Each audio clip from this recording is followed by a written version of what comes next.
Imagine how Abraham felt, looking up at the vast expanse of sky, pondering God's provision of a ram in place of the terrible price of obedience.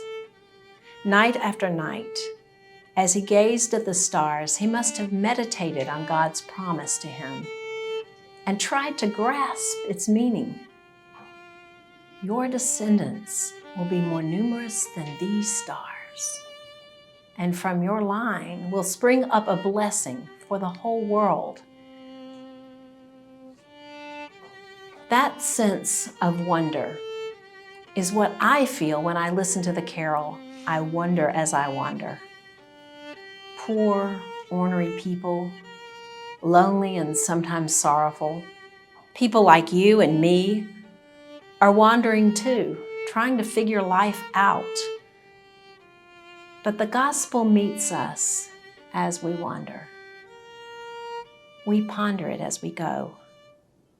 And our insignificance is met with something both amazing and beautifully simple.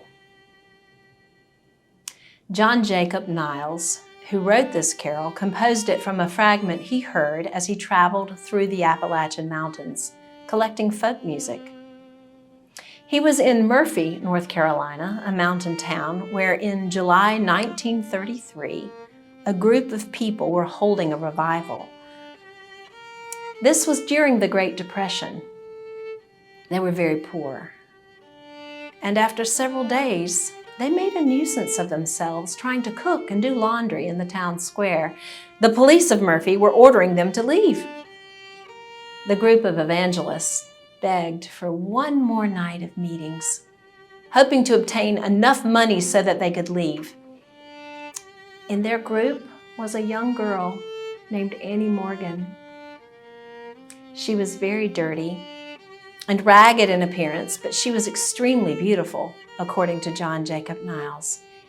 She stood up on a platform attached to an old automobile and sang in a pure but untutored voice a fragment of this song.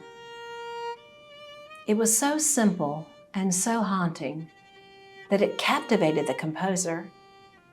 He asked Annie to repeat this fragment, and he kept giving her quarters until he was able to capture in his notebook the essence of the fragment.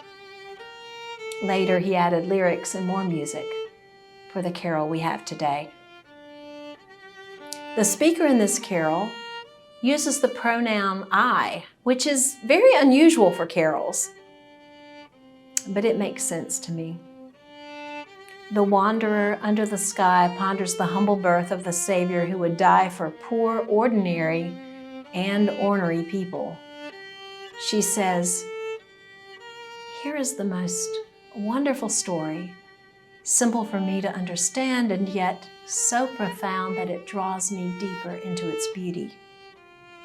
And at the same time, she realizes what is even more wonderful. I am part of that story too.